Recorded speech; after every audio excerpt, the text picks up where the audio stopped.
What has happened to our society? Why are we living so recklessly? Why do we have such little thoughts about ourselves?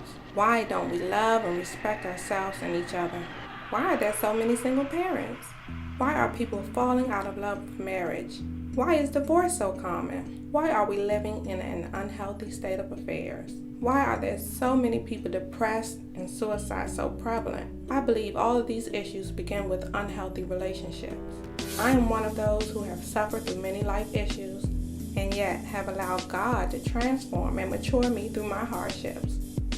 To find answers to these questions and to learn more about my transformation, check out my show, Dear Diary, I'm Worth It.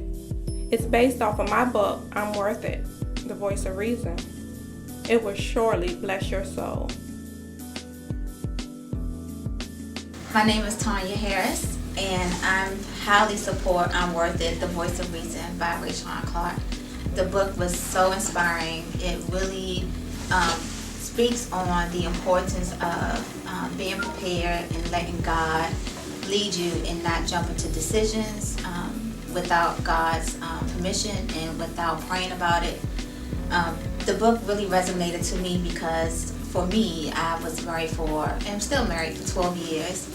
I got married in 5 months, and at that point, my decision to get married was based on living right, not sleeping with different guys. I wanted to just do the right thing, what I thought was the right thing. And so I got married to a nice guy. After 12 years of marriage, my marriage has been very complicated. In all marriages, you're going to have your ups and downs. I suggest for any woman reading this book, or just in general, to make sure that you actually get to know a person. You get a chance to see how they handle stress. You get a chance to see how they interact with their family.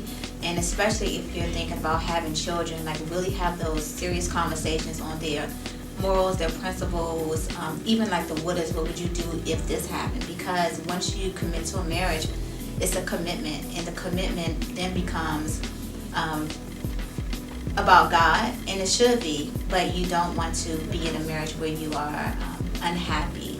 So again, I highly suggest this book. It's an outstanding book for all women, and I just hope that this book will be able to touch millions and millions as it has touched me.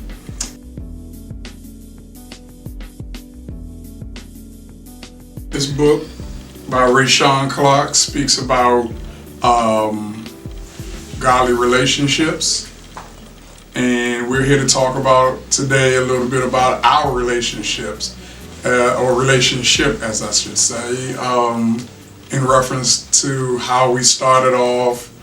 In the beginning, we were in the world, basically just doing our own thing, no relationship with God. And then as things got rough, or should I say, things took a turn, and we started to understand that this is not the life that God would have us to live. Okay, I wanted to start by saying that my husband and I we met each other 19 years ago. We both agree on how we met. When we met, but we don't agree on how we met. His story, of course, is a lot more elaborate than my story is. We had two very different upbringings. Don was raised in the church. He didn't have any option. I went periodically with my family. It wasn't something that we had to do all the time. So we just have two different foundations as it relates to God and our relationship. Yeah, and to elaborate on that, I didn't have an option. My mother was like, every day that I get up to go to church, you're getting up to go to church. And so, that was cool when you're younger, but as I reached 18 and I left the house, I started to think, hey, why do I have to go to church? I'm grown now, and I got my own place, and I'm not going to church. And for a number of years, it was a hit or miss type deal with me. I went, and then I didn't go, and I went, and then I didn't go. Then I met my wife in '96. We had a good time. I was in the streets wilding, doing my thing. And it got to a point where I had just gotten tired of going from club to club to club, hanging out, running with this person, hanging out with the fellas, doing that. And so, 97, I said that was it. I'm gonna give my life to God. We're gonna start turning this thing over. And so 97, 98, she got pregnant, we got married. And the first 5 years of a relationship, they say, is the roughest. Just like a business, if your business is going to succeed, then more than likely you pass that 5-year mark. And in the beginning, I guess it's rough because you still want to do certain things that you were doing when you were boyfriend and girlfriend, or that you were doing when you were single, and it just don't work. It just doesn't work. And so you have to start giving God the glory. You have to start putting God in your life, because without him, nothing is going to work, period. So you can say, well, no, I know him. No, you really have to know him in order for this thing to work. And because marriage is not an easy task by far. Not even easy. No, and we've gone through plenty of the same obstacles that all marriages go through.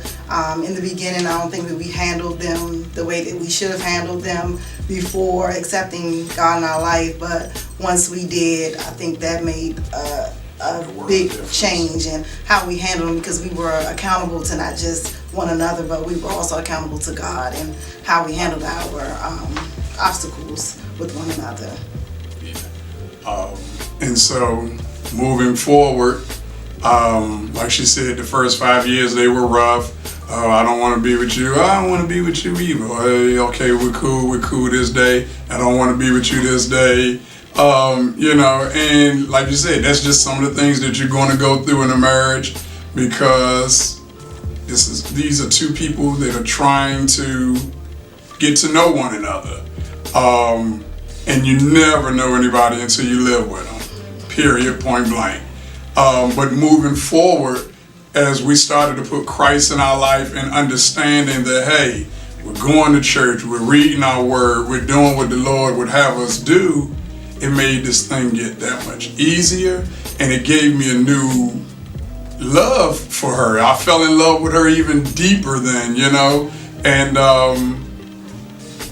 it just made you realize what you really have. And that's part about walking with God, the part about walking with God that you really get to see that when you start walking and doing what he has you to do, things are not as hard as they used to be. You don't stress as much as you used to, because you know his word, and he doesn't give you the sense of fear. He doesn't put that spirit in you of fear, and you're just able to make it, because through Christ strengthens me, Not to mention, you start thinking about all of the other things that come along with marriage and doing what God would have you do, because if you do what he has you do, you don't have to worry about him chastising you or punishing you. So you don't worry, you don't think about, hey, I'm gonna go get me another girlfriend, or I'm gonna do this, or I'm not going to come home, and all of those things. You don't have to worry about getting STDs, that type of stuff is real. And you got people that's coming home infecting their wives or their husbands on a daily basis, and I don't have to worry about that, because we're doing what the Lord would have us do.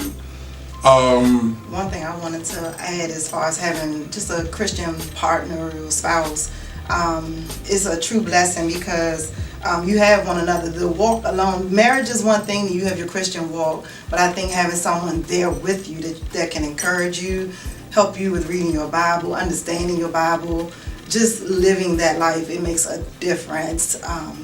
Just to have that person there with you to go through it, it makes a world of difference. And we're not actors, we are actually believers of God. This is not a promo. We're not getting paid to do this. We love Jesus. That's it, and that's all.